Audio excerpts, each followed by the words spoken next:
గిద్దెలు అయిపోయింది. ఈ ప్రాసెస్ ఇక్కడ ఎంతవరకు అయిపోయిందండి. నెక్స్ట్ ప్రాసెస్ ఏంటో చూద్దామా. చూసారు కదా, ఇదిగోండి మంచిగా మగ్గిపోయింది, పొడి ఆడుతుంది. ఓకే, నేను కింద దించేసుకున్నానండి. మనము వేయించుకున్న తాలింపు ఉంది కదా, ఆ తాలింపు దీంట్లో వేసేసుకుందాం. మనం వేయించుకున్న జీడిపప్పు, పచ్చిమిర్చి ఉన్నాయి కదా, ఇవి వేసేసుకుందాం దీంట్లో. అట్లానే వేసుకున్న తాలింపు ఉంది కదండి, మొత్తం వేసేసుకుంటున్నాను. కలుపుకుందామండి దీన్ని.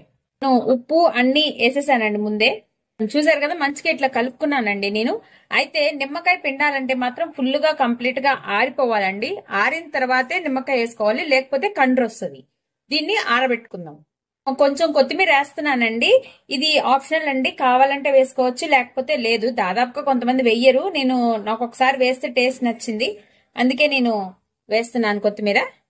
కావాలంటే వేసుకోవచ్చు, లేకపోతే లేదు. ఆరిన తర్వాత చూద్దాం. మంచిగా ఆరిపోయిందండి. నేను ఒక కాయ తీసుకున్నా కదా, అది నిమ్మకాయ పిండుతున్నాను. మీరు నిమ్మకాయ పులుపుని బట్టి పెట్టుకోండి. మేము నిమ్మకాయ తక్కువ తింటాను, అందుకని నేను పులుపు తక్కువ వేసుకుంటున్నాను. పులుపు తినే వాళ్ళైతే కొంచెం వేసుకోవచ్చు, ఇంకో కాయ పట్టిద్ది. మంచిగా కలుపుకోండి.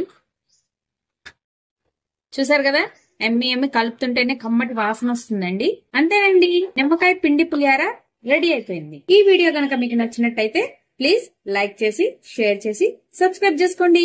Thank you for watching Shravya's recipes.